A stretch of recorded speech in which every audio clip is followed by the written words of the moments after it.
Okay, so Edgar Allan Poe, he's in the picture on your screen. He looks like a sad man, and rightly so, because he had a very sad life starting to the end. I think it was Jaypal who asked me for birth and death years. So if he's in the class, those are the birth and death years of Edgar Allan Poe.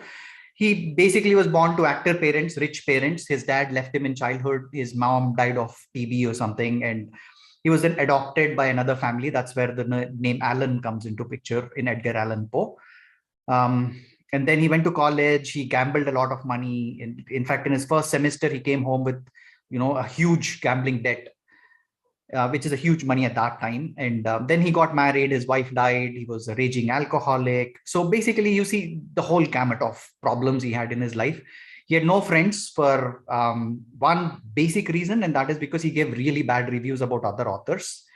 And he had also a bad relationship with his adopted father. He was forced to get into military. He didn't like it. He came out of it. So basically, this guy has a typical, sad, problems-filled life. So basically, at the end, he was really poor, even though his adopted parents were rich. Now his literary work, like most artists, his literary work is considered extraordinary now. But in his lifetime, he did not get much recognition. Okay, everybody was like, yeah, Poe, whatever, right? Nobody cared for what he wrote. So he didn't get much money and all. So all in all, his life was pretty sad, and he died pretty young in his 40th year at a very early age. Now, some people think that, because Poe had all these problems in his life, that is why he is considered to be, or that is why he has this literary genius. Okay, I have listed a few short stories of Poe on your screen, but we will talk about one of these, the last one, which is The Fall of the House of Usher today, and we'll understand Poe's writing style. That's what we are trying to do today. Okay. But before going there, let us see what Poe thinks of short story. And then, in your book, I'm sorry, I don't have your course book today with me, but in your book, his career is divided into 3 short periods. You can read those periods, pretty self-explanatory. The only period that I want to mention is something called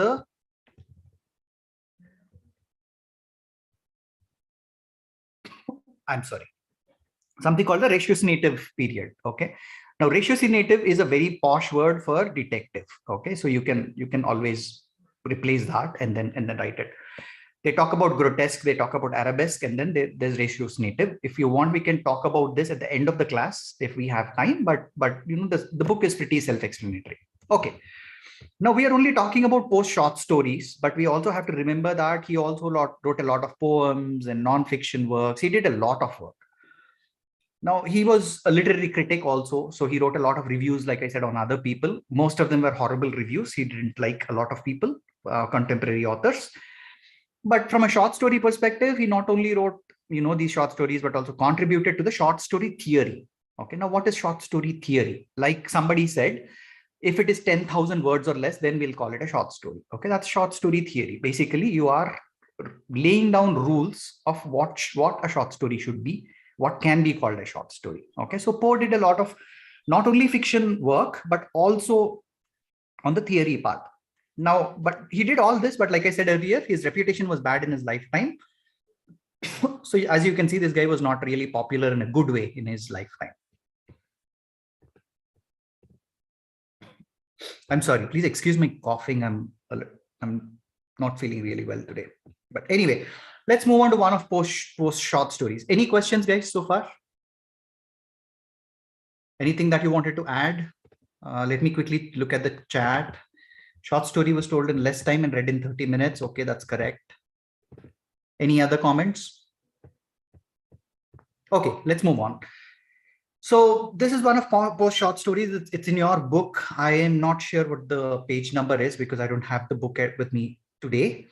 It's called The Fall of the House of Usher. It was published in 1839. And I'll just tell you the story very quickly, and then we can discuss about the themes. Okay. Do you know what a theme is?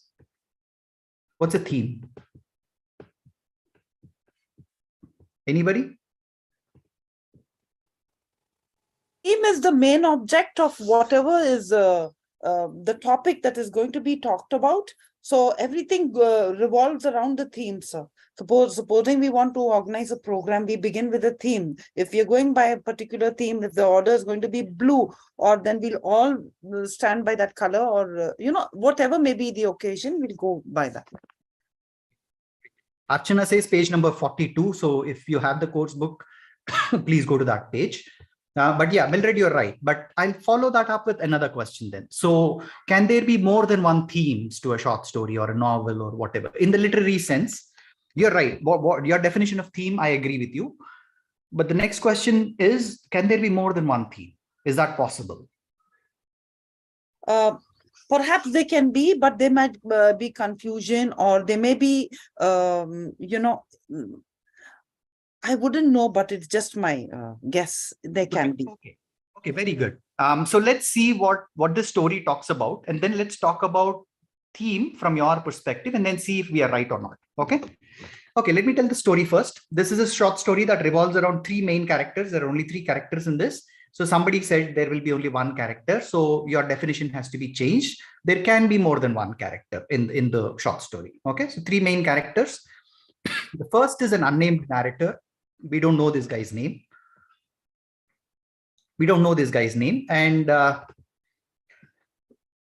excuse me. The second one is Roderick Usher. That's the protagonist, or whatever you call him.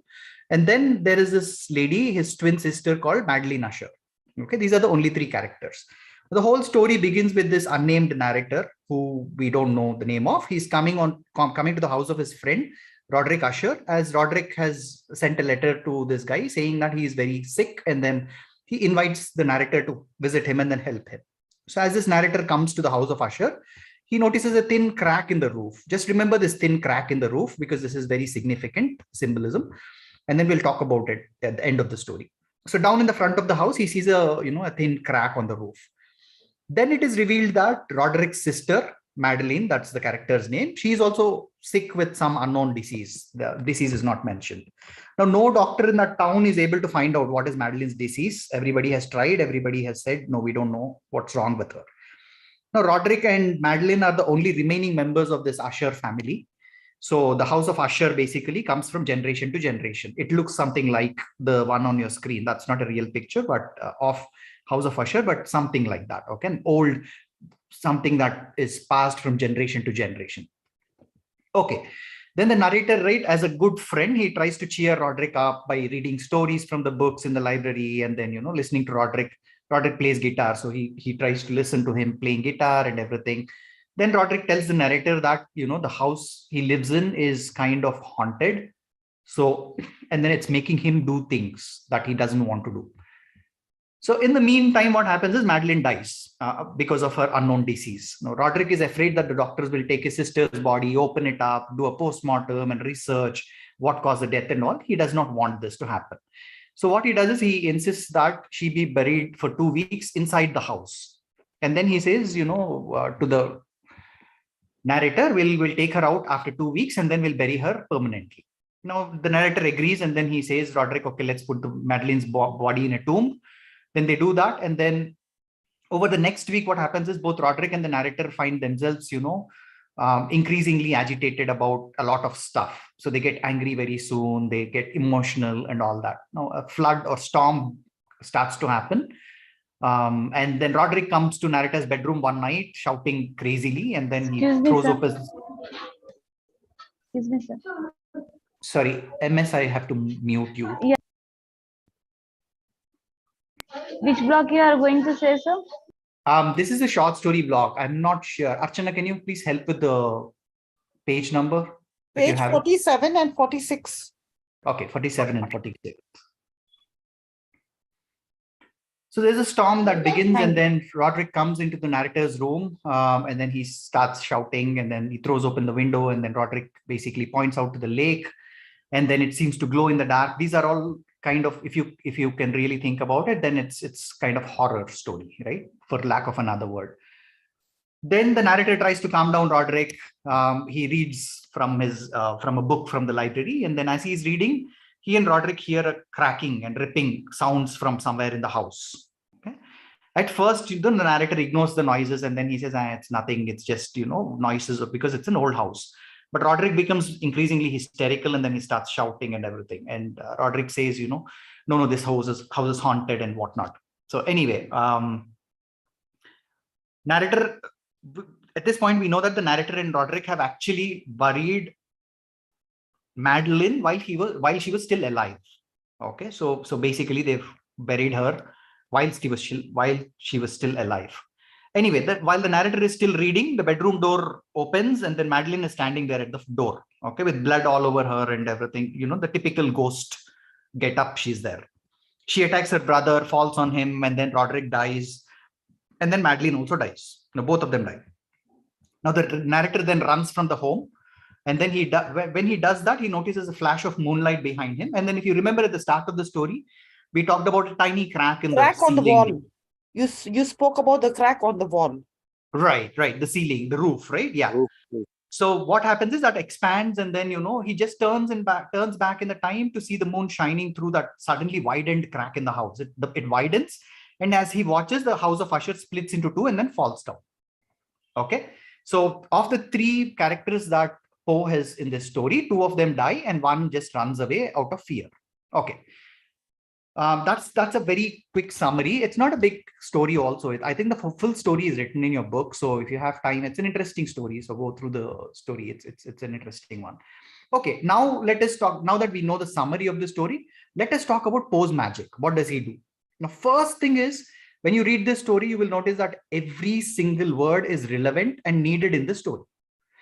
Poe doesn't give you any extra descriptions of the house or the people or an object or anything. Every single word is required there. Okay.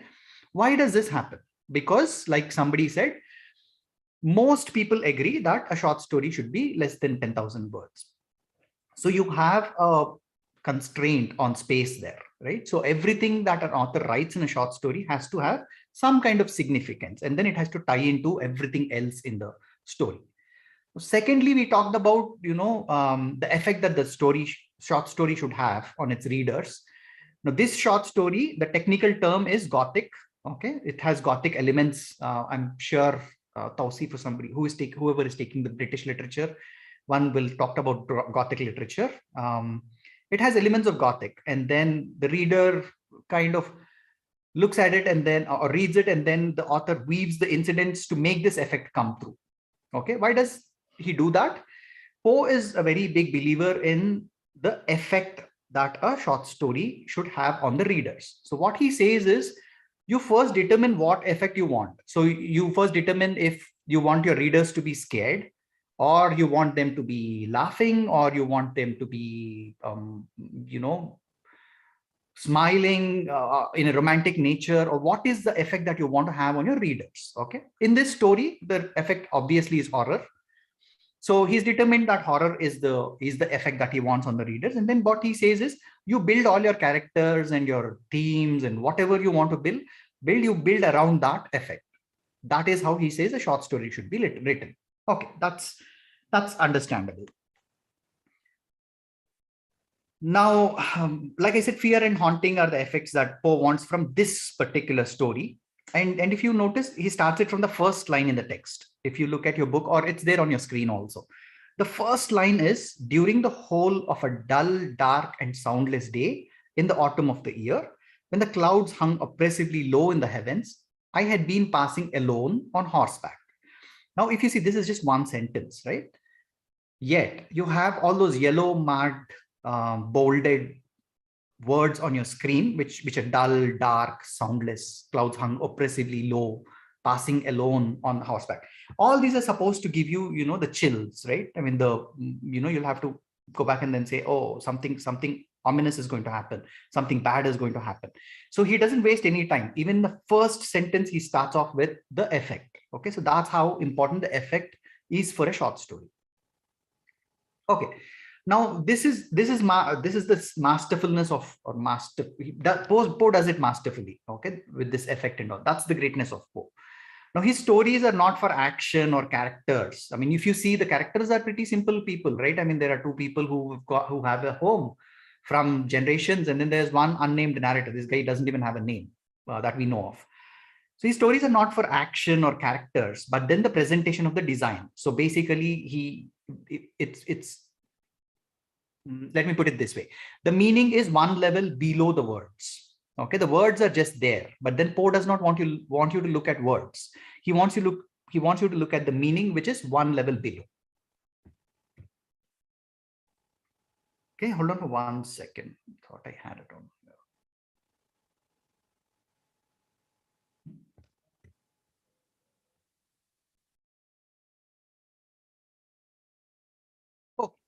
Now I will tell you a couple of themes, okay, of this story, and themes like Mildred said, themes is something that are prominent in a story. And then from my perspective, I would say there can be more than one theme in a story. We'll see how that is possible. Okay. One theme that I will say is that this story predominantly looks at is madness or fear. Okay, let me start with fear. Something with fear, right? It starts Gothic elements. Like I said, he starts with words that are trying to scare you a little bit. So fear is a theme. Okay. Can you think of any other theme? I say fear is one, madness is one, because Roderick goes mad. I mean, he has this mental thing where he thinks the home is haunted, and then, you know, he does not want Madeline's body to be opened up by the doctors for research and all that. So there's fear, there's madness, there's this imagination.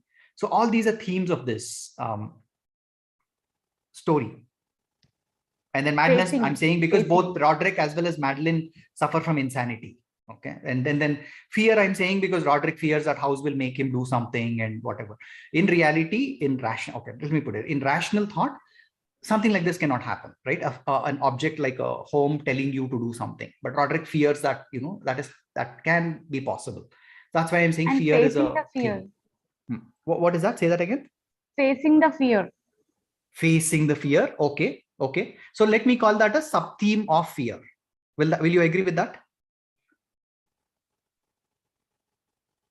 Yes, sir. Okay, good. Can you, what's your name? Being isolated also, sir. Very good. Yeah. Okay. Isolation is, so when you list these themes, okay, somebody is writing on the screen. Before I find out who that is, please don't do that. Revenge and mystery are also one of the themes, sir. Okay. Okay. Mystery, I can understand. Why do you think revenge is a theme? That is a feeling, and based on that feeling, we can write stories. Right. So what I'm saying is, we know the story, right? Now you said revenge revenge can be a theme, and I agree with that. But my whole point is, why do you think revenge comes into picture here? Who is taking revenge on what? Something will happening wrong with them, so in revenge they can take. Okay. Okay, think about that a little bit more. Okay, you are in the right direction, but basically the question should be, when you are trying to list the themes, there should be two criteria. Okay, one, it should be prominent. It shouldn't be something that's so insignificant that, you know, it's not visible apparently. Okay, it can't be something that insignificant. It should be visible. I think can it be like a curse that the house which they went into is having cracks and all that, which they would never have thought of? The fall of house of Usher is having cracks in the wall, and that when they bought the building, perhaps they wouldn't know of it, and then it's a curse that they took the building. Interesting. Okay. Yeah, that's what and there is less human interaction also. Less, what is that? Human interaction, communication between the two persons, and less communication in that house. Okay. And Madeline was hardly alive for a very short time, and soon she died, and people thought that Usher and the narrator thought that she was dead, and they planned so many things, and then she came alive. Right. Yeah, okay, that's good. And so I'm reading the chat, and then Sparsha says revenge of sister who was buried alive. Yeah, that's right. So if you look at Madeline, at one point we said Madeline was still alive, right, while she was buried. And that's why she came back and then killed Roderick. You can look at it that way. So that can be the revenge that we are talking about. Okay, very good. Any other themes that you can think of? Betrayal, sir. Betrayal. Okay, can you expand on that, please? Why do you think betrayal is a theme? Betrayal of the brother, is that what you mean? Yes, sir. Okay. Okay, Sadia, that's a good one. How about friendship? Isn't that one of the major themes? Because I mean, who would go to somebody's haunted house and then stay there for 2 weeks and then help him bury his sister, and then be with that friend until his last moment? That's super rare, isn't it? Yes, it's a Yes, cordial sir. relationship. Okay, so It's a friendship very can also be a humanistic theme. relationship. Right. Yeah. So that's how you identify themes. Okay. So it has to be prominent in the story, and it has to be, I mean, it has to be something that you can explain based on what's happening in the story. Okay. You can't say, a rainbow is a theme in this story unless you have something to corroborate that, something to say why that is a theme. Okay. So that's how you identify themes. The reason why I'm mentioning themes here so many times is because this is how we will do fiction and drama also. We will take one drama, one fiction story, and then we will rip it apart, and then we'll see what themes we can come up with. But majority of the times there will be a question in the past. I'm talking about from history. I'm not saying it will be there in the future, but majority of the time there is at least one question that asks about it, asks you to list or describe themes of a certain story or fiction or whatever that is part of your syllabus. Okay, so the question can be something like, if we talk about this short story, it will be like, describe a few themes of Poe's short story, The Fall of the House of the Usher, something of that sort. Okay. So then they can, in the story, they can, almost all stories will have a protagonist or a antagonist, and then Sorry, can you repeat that? in every story we have a protagonist or an antagonist. Right. But they can't be themes, right? So they can be, no, they can be evil as well as good. Right. The themes. Excellent. Yeah, that's true. So if you look at, that's a very, very logical way of looking at it. You're right. So every story has a protagonist. It probably has an antagonist, and then the side characters and what. Right? So the first line of thinking should be, is there evil or is there bad? Is there a message of this story? And what is the message that I can take? So that's your theme automatically coming out of that thinking, right? Yes, sir. Okay. And Sparsha says lack of progressive thinking. I wouldn't call it progressive, Sparsha. I would call it rational thinking. Okay, because progressive is a loaded term. So I wouldn't call it progressive. I would say rational thinking. And your reason for progressive thinking is, I mean, though clever, but narrator and usher feared of ghost, unnatural things. Okay, yeah, rational, basically. Let me say lack of rational thinking. Yeah, that's also a theme. They had dared to bury live person, but could not support their action. Okay, yeah, good responses, and then good discussion. So this is how you come up with themes. Your book already has listed some themes. If you can look at those themes and then, see why those were identified as the themes, that will be great. And like I said, those are not the only themes. You can come up with your own themes as long as you can write something about it. Okay, it's in the exam. You don't have to really look at what the textbook is saying or the course book is saying and then basically write just those themes. It's not expected that you do that because this is a master's level course, right? So you can always come up with your own themes as long as you can write about it. Okay. Okay, moving on. Any questions so far? Can we move on to the next slide? It says it's a haunted house, sir. And that means in haunted houses, what all do we hear? All different sounds of echoes, sounds of different, dark sounds, loud sounds. Right. What about those? So those sounds and then what? When we write about the house of Usher, we can think about entering this big, huge bungalow, which is which also depicts about the echoing of the echoing and the sounds which have happened during the course of the story. Yes. Yes. Yeah. That's a good way to write an answer. So if let me put it in two ways. Okay. I'll take, okay. Let me see if I have those questions on. Okay. So moving on to the next slide, I'll answer your question, Mildred. We'll talk about it in this slide. Okay. Something, the first one is pretty simple. Discuss the development of short story in America. It's a direct question from section 5.3 of your course book. And it's a very important question. So please take a note of that. Development of short story in America, because the whole section talks about short story. You'll have to know how it developed in America or the US.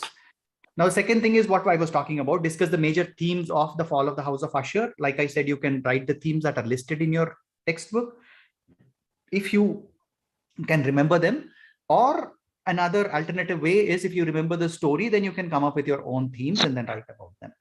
Now, there can also be another question for which, you know, Mildred's approach is fantastic. That question can be, you know, write your opinion on or critically analyze Poe's The Fall of the House of Usher. Now, that can be a question, an essay question. They will say, you know, critically analyze that. That's where that is where you can actually take some lenience in talking about your opinions and then your subjectivity. And then you can always say, like Mildred said, well, you know, all these things that are related to a haunted house, these sounds, and then, you know, things falling down, and then all these Gothic elements and all these things are what Poe uses to bring in the effect of horror or Gothic or whatever. Okay, so you can frame that answer that way. Makes sense? Yes. Okay, perfect. Oppo A15S, do you want to say something? You're unmuted. Okay, thanks.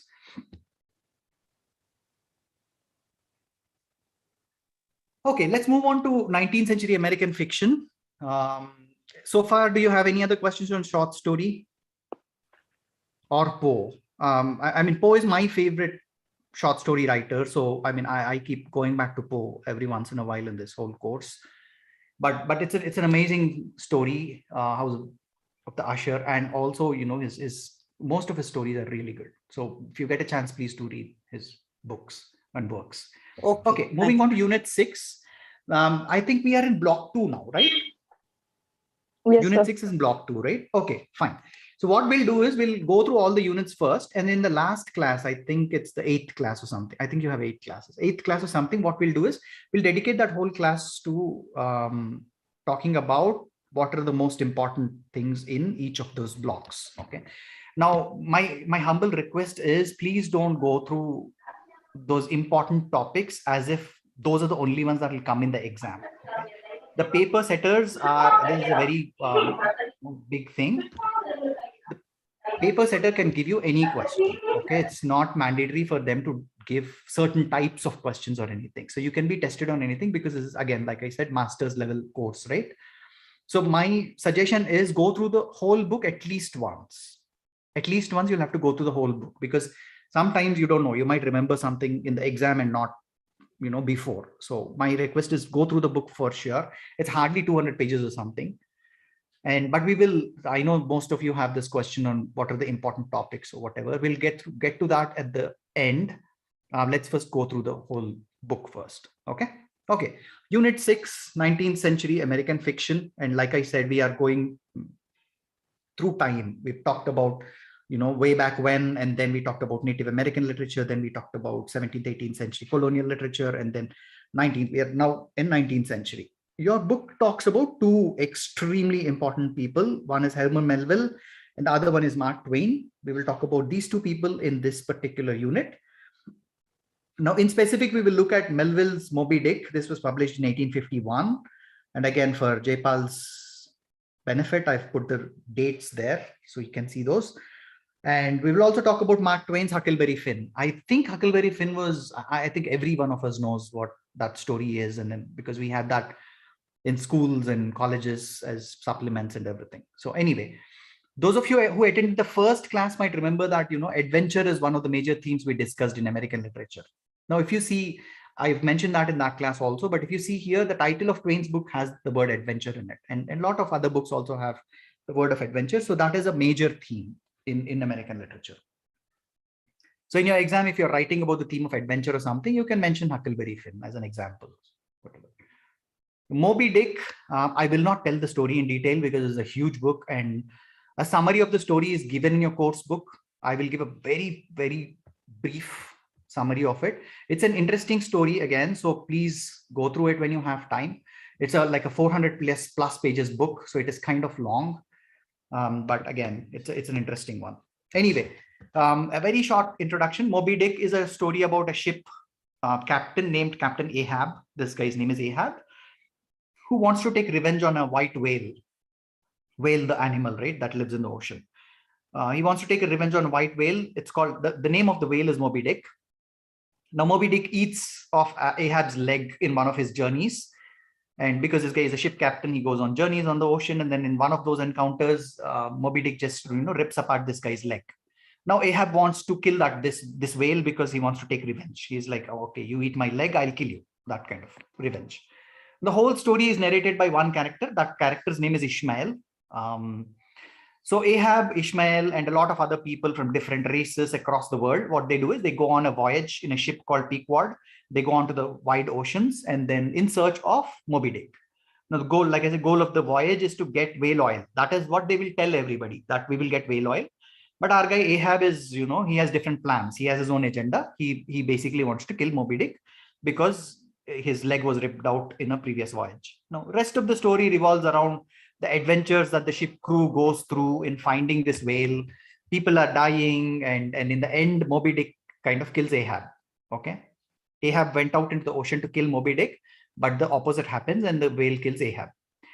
Ishmael is the only survivor from that ship, and that's why he narrates the story. Okay, he's the only one who can tell the story because he's the only survivor. Everybody else dies.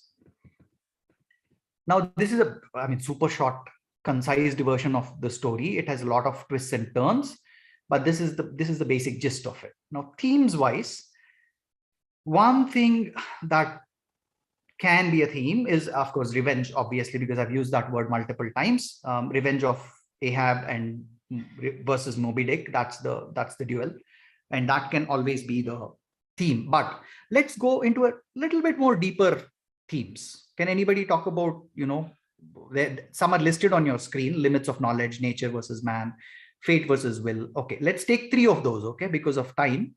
Let's take 3 of those, and can somebody explain, you pick, whatever one you want to pick one from the screen, and then can you explain to us why that is a theme?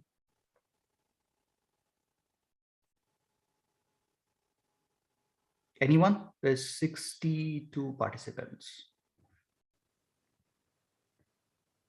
Yes, sir. Yeah, go on.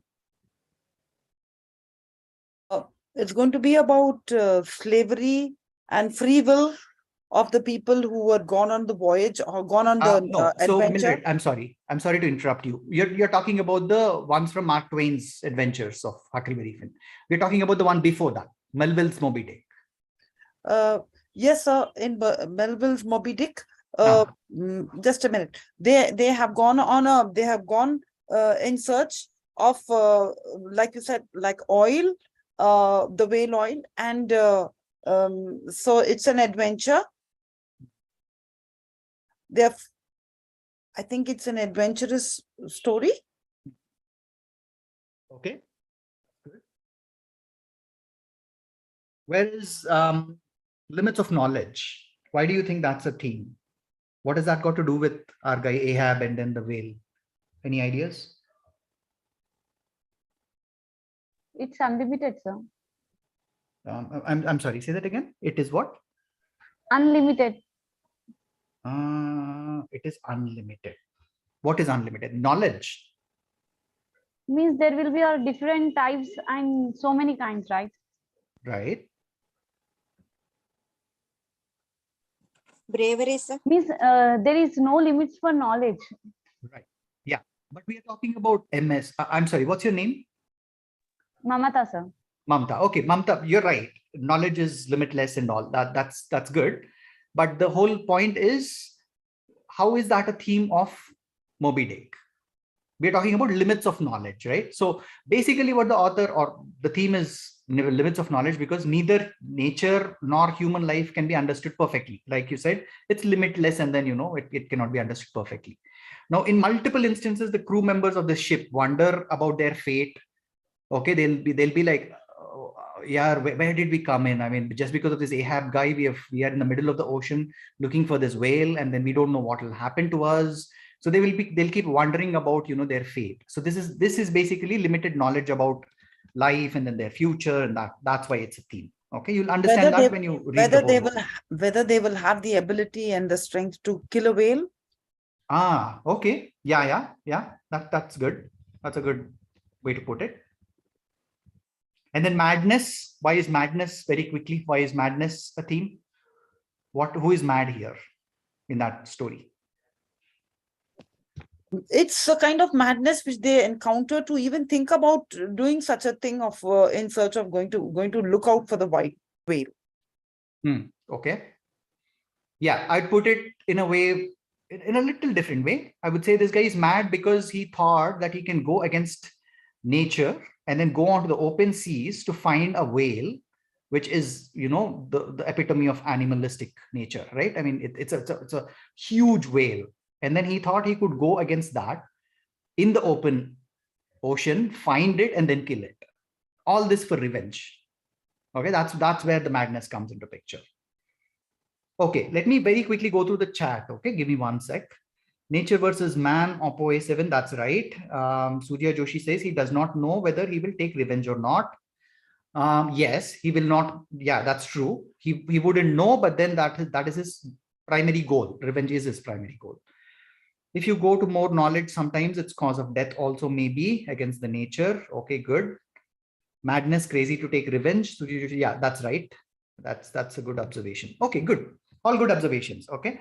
Again, I think most of the themes are listed in your book. You can go through it, but the whole point of this class and the whole point of me repeating this and asking you to come up with themes is because we can.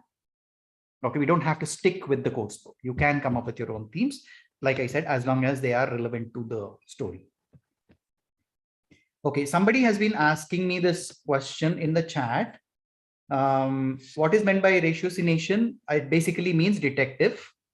So at the end of his career, Poe wrote a lot of stories that had detective characters. Okay, there would be some mystery, and then this detective would go and then solve that mystery and that kind of stuff. That's just a posh name for something that's related to detective. Okay, Galaxy J7 Max, that's your question. So ratiocination basically is, ratiocination is a posh word for detective. That's it. Somebody is asking, what is a folktale, parable, anecdote?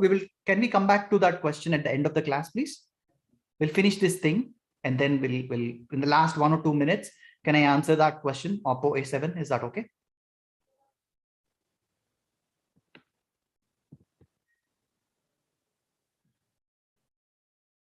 Okay, let's move on. What's the time? Okay, we still have time. Okay, let's come to Mark Twain now. Like I said again, where is it? Okay, yeah. Huckleberry Finn, most of us know. And again, this novel is also a very longish novel. It's over 350 pages. And it's divided into chapters, and then it has like 43 chapters, and it's considered to be a sequel of earlier novel. If you have heard The Adventures of Tom Sawyer, have you heard about that novel? This one is considered to be a sequel to that. Now, the story, again, I'll give you a very quick introduction to the story. It begins with this guy, Huckleberry Finn. He'll be taken into the home of a widow and her sister. And basically, these two women try to teach him some proper manners and religion. Okay, that's the goal of these two women.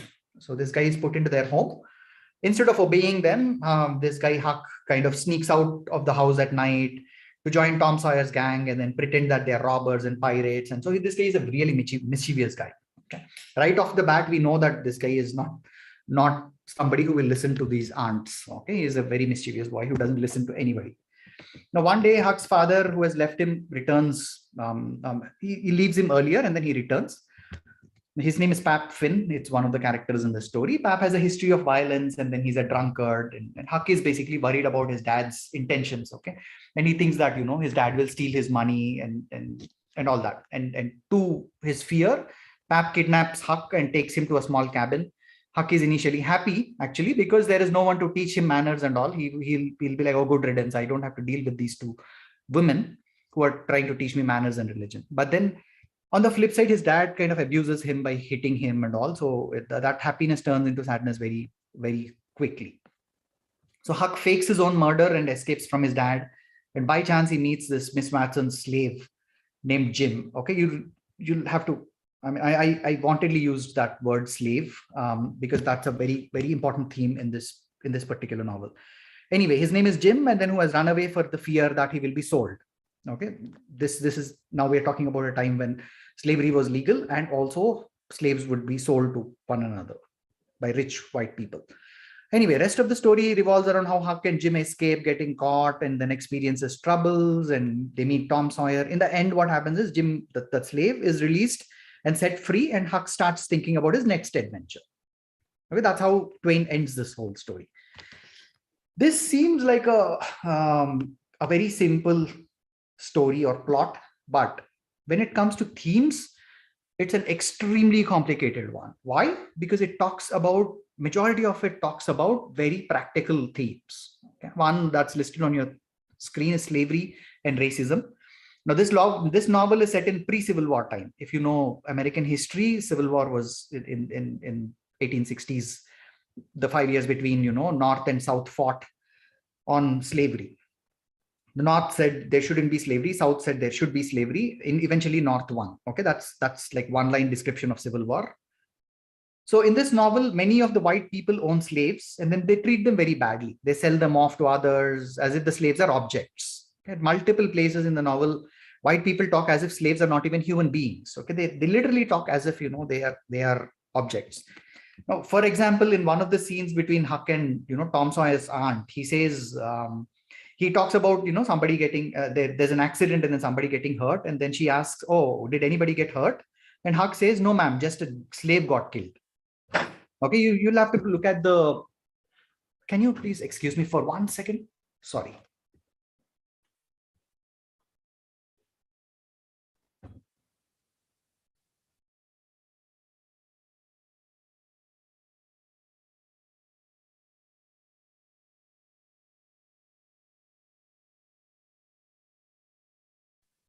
I'm sorry. So where were we? Oh yeah. So he basically says just got killed, and then she responds, well, it's lucky because sometimes people do get hurt. That's her response. So thereby saying that the slave is not even a human being. She's talking as if it's some object, and then the slave getting killed has no impact to the white woman. So these are practical things that were very, very prominent at that particular point of time, pre-Civil War era. So that's one very basic theme that comes out of this story. Now, second one, religion and hypocrisy, is a little loaded because that requires a little bit of analysis. Now, why do I say that? Mark Twain he does not keep it a secret. He attacks organized religion in this novel, left, right, and center. He basically says, well, white people, swear by this Christian ideal of tolerance. Okay, tolerance is one of the basic tenets of Christianity. Basically saying that, you'll have to tolerate your fellow human beings, and which is a nice thing. Okay, but there is a contradiction, he says, if you really read this novel, you will notice that there is a contradiction between what they believe and how they treat the slaves. Okay, this is not just regarding the slaves, but then the hypocrisy is also evident with different white groups also. For example, there's these two groups, Shepherd's Sons, and I forgot the other one, but there are these two groups. They attend the same church, listen to the same sermon on brotherhood and then, tolerance and everything. However, there's no brotherly feeling between them, and they are actually enemies. So these are two noble families that we're talking about that fight for no reason. They don't even know why they continue to fight, still fight. So Mark Twain, without asking, he's asking, where is this brotherly love that they learn from the sermon? Why are these people going to the church every Sunday and then listening to the sermon when they can't really implement those in their daily life? Okay, so that's religion, hypocrisy. Freedom, again, it's very self-explanatory. Freedom is because, again, it's tied to slavery. Jim like I said, was a slave, is a slave, and he seeks freedom. And if you really look at it, Huck also seeks freedom from those two women who are trying to teach him manners and everything. So that is another theme. Then there's friendship. Again, most of the stories have this friendship as a very major theme. Friendship, unlikely friendship between Huck and then Jim, the slave, and then the Huckleberry Finn. Okay. Now, one thing I want to mention here, which is important, is looking at this novel, one would imagine, Mark Twain to be an optimist who roots for equality in society and all that. While he started off like this, he turned into a pessimist later in his career. Okay, like What is Man and Mysterious Stranger. These are the books that he wrote later in his career. So, sorry to interrupt. So No, go on. Talk about travel and adventures. His theme. Will it be okay? The travel. Yes. It'll be more than okay. Actually, that's a very good theme. Yes, but see, that's the thing. When you say travel and adventure, you'll also have to talk about whose adventure, whose travel, right? So you'll have to say, Huckleberry Finn's travel from one place to another, and his adventures along with Tom Sawyer's gang, and then Jim's travel, escaping and then running away. Running and away Jim's from, adventure for freedom. And then they have slavery, and then the problem during the slavery, and right, like you just mentioned about the church and everything, the religion and democracy. Go ahead, sir. Okay, somebody, Bhuvana Acharya, is asking, tolerance define one's place. Okay, and in the context of this novel, it's basically tolerance towards misdoings of others. Okay, like I just mentioned, there are these two groups. Okay, both white groups. They are family enemies. Let me put it that way. Not family friends, but family enemies. They keep fighting with each other. But both of them go to church. Okay, what does the church teach them? Church teaches them, the sermon teaches them, be tolerant. Even if the other person is making some mistake, you be tolerant and then forgive them. Okay, that's basically what the sermon teaches. But these fellows don't follow that. They come out and then they start fighting with each other again. So basically the theme, bearing others. Okay, yeah. So they come out and then they say, they still fight. So where is the tolerance? So one of the themes, as talking about it as a theme, we can question, well, you go to the same church, you listen to the same person, you listen to the same sermon, and then you come out of the church, and how come you can change like that? Why don't you have that tolerance in your regular life? Okay, so that's what tolerance in the context of this story means. Does that make sense? Bhuvana Acharya, I think. Okay. Okay. Now, where was I? Oh yeah, Mark Twain. He started off as an optimist, but then, later he became a really pessimist.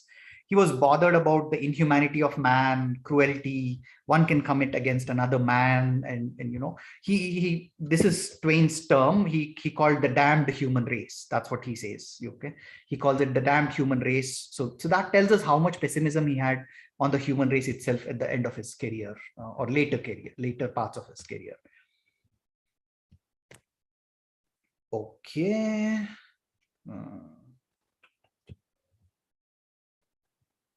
Hold on for one sec.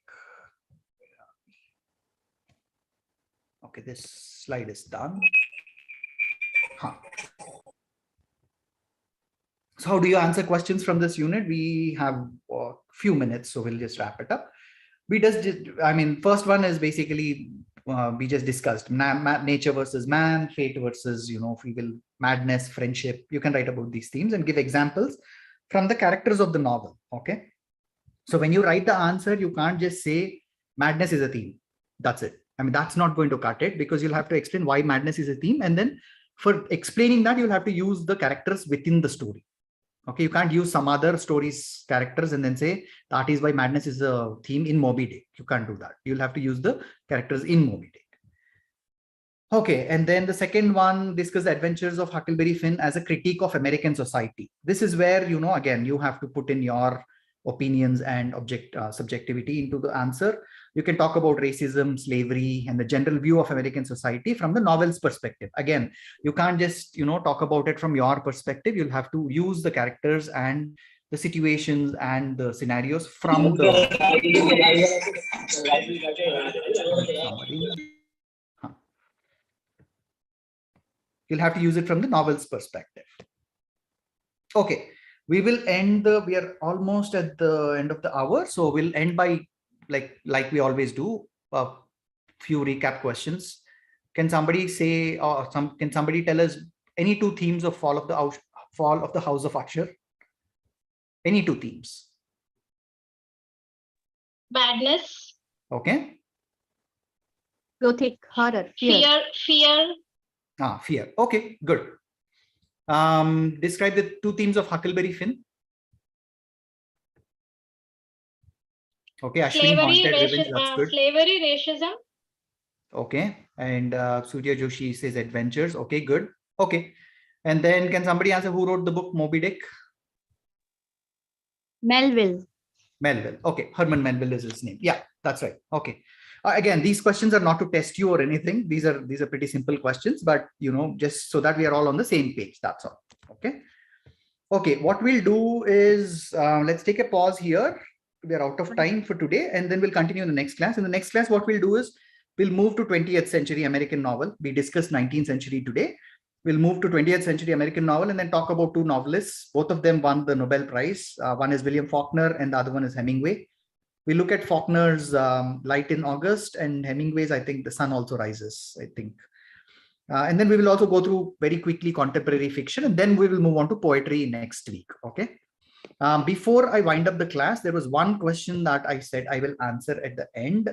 Surya Joshi, you're right. Adventure, slavery, racism. That's good. Okay, let me go back in the chat. There's one question. Okay, what is folktale, parable, and anecdote? Can anybody answer? Who asked this question?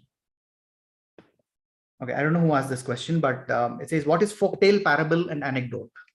What's the difference? Folktale is pretty simple, right? Folktale is basically rooted in folk culture. That's what's a folktale about. What's a parable? Anybody? Do you know what parable is? Some of the sayings what Jesus said at the point, that this is what he would do, change the water into wine. These are before that he gives them a few statements about, what are the few things that he said, and it really it really occurred. So okay. As he walked along on the roads, and there were no roads at that time. As he walked along, he gave different parables.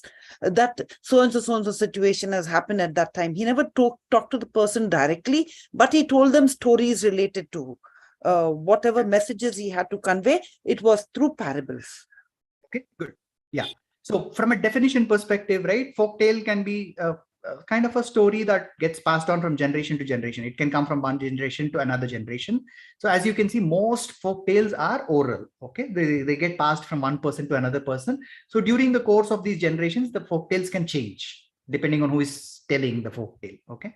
Now, parable, one definition is what Mildred just told you from a Bible perspective, but a general definition is something like a story that has some kind of moral or religious lesson. There will be something that will teach, or there's something to be taught from a parable. Okay, it's not just a story that is for entertainment or such goals, but it's more for giving a moral or religious lesson. Okay, that's a parable. Anecdote is basically a short story. I mean, a short story. You're just describing one situation or one scenario. Okay. Yeah, real incident or a real story about an incident and a person. Right. Yeah, that's right. Okay. I hope that answers your question. I'm sorry, I don't know who asked that question, but I hope that answers your question. If not, we can discuss that in tomorrow's class, because I want you to, go have your lunch before your next class. Okay. If you have any other questions, we are here. I'm here. But if not, we will just wrap this up and then talk tomorrow. Is that okay? Yes, sir. Yes, sir. Yes, sir. You can. Thank you so much, sir. Okay. Thank you. Thanks for joining. Thank you, sir. Bye. Thank you. Thank you, sir. Thank you, you. sir. Thank you, sir. Thank you, sir. Thank you, sir. Yep, thank you. Okay, talk to you all tomorrow then. Thank you, sir.